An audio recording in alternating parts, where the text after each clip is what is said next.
So yan po mga ka-GM, nagbigay na pala ng paunang uniforme yung company namin. Ito, mayroon tayong safety shoes dito, saka mayroon tayong ano dito, pantalon, saka long sleeve, saka jacket. So titignan natin yan mga ka-GM, i-unbox natin. Ito pala yung yung safety shoes, no? Yan, at itong safety shoes mga ka-GM, bali yearly ang bigay ng company namin, isang piraso sa isang taon. Yan. Bago siya. Safety shoes yan. Bago. Size 43. Kasi size 43 yung kinuha ko para sa akin. Pero ito, halos hindi natin na magamit mga ka-GM kasi nga bihira namang masira yung natin, safety shoes natin. Kaya yung iba, pinamigay na natin. Naiipon lang sa atin yung safety shoes eh. Tapos dito, sa natin, uniforme, ito yung talagang gamitin. Ano pa lang ito, pauna pa lang ito. Tapos yung susunod, kasi sa isang taon, dalawang pantalon, dalawang long sleeve, dalawang t-shirt, saka isang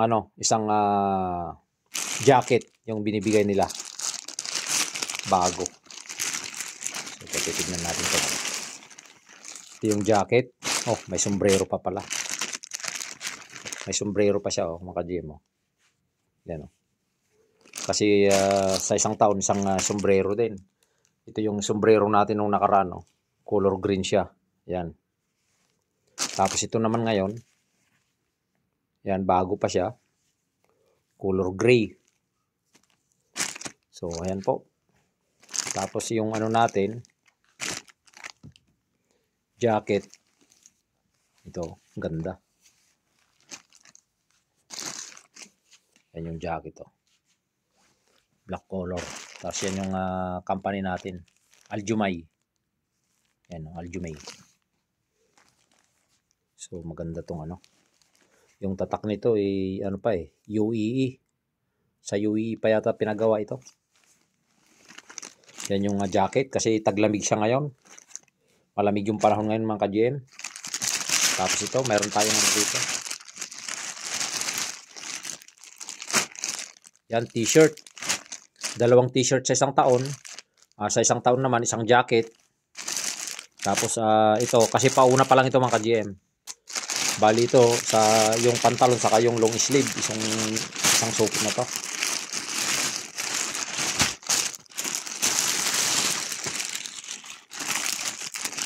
Yan siya. Yung long sleeve, saka isang pantalon. Yan yung magkatambal. Pero sa isang taon, dalawang piraso yan. Dalawang pares. Tapos may customer naman tayong nagbigay ng isang safety shoes din. Ito, may isang tayong customer. Mabait nating customer. Nagbigay naman siya. Kasi marami raw silang safety shoes. Ano bang pangalan nito? Yan. Giasco. Giasco safety shoes. Yan, matibay siya.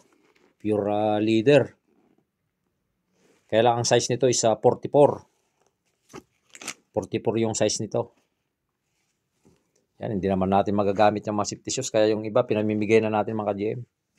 Itong uniforme talagang gamitin yan. Saka yung sombrero natin, hindi natin nagagamit to. Dahil hindi naman tayo mahilig sa sombrero. Yan po. Tapos itong jacket, hindi rin natin nagagamit gaano ito. Kasi yung iba, pinamigay na natin. Yung ibang jacket na supply natin dati. Yan o. Ganda nito. So yan, like and share po. Maraming salamat sa panonood ninyo.